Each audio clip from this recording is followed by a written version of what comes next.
Genève Aéroport est en hibernation.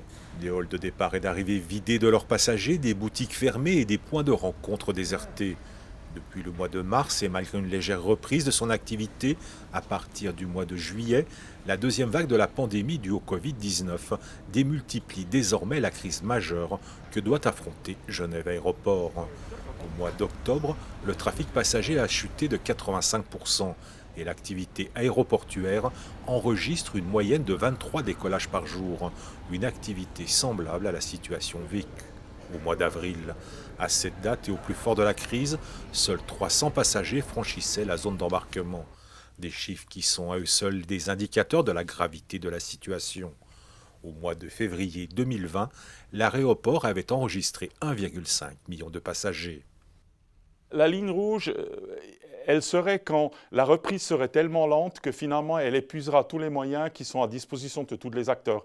Et c'est une ligne rouge qui serait assez commune.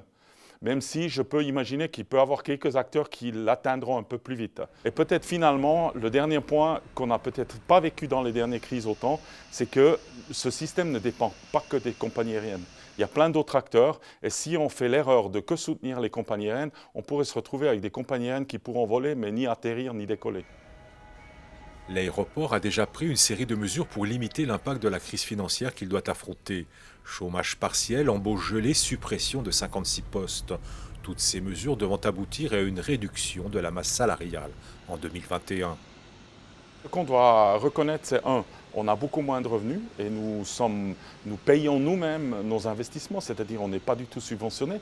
Alors il faut quand même tenir compte de ça. Et deuxièmement, nous efforçons quand même d'assurer que justement, nous n'allons pas rencontrer dans le futur des points où nous sommes plus capables de répondre aux besoins. Et tout ça mis ensemble, bien réfléchi, doit nous justement permettre de, assurer qu'on survit la crise, c'est-à-dire on limite les besoins financière.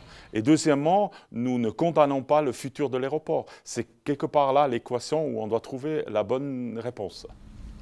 À ce jour, Genève Aéroport anticipe une perte financière qui devrait s'élever à plus de 100 millions de francs suisses en 2020. Et les économies engagées devraient représenter un montant de plus de 44 millions de francs suisses pour les budgets 2020 et 2021.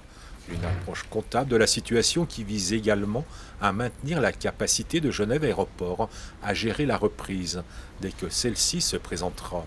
Avant la crise, Genève Aéroport employait 1050 collaborateurs et 11 000 personnes travaillaient sur la plateforme aéroportuaire.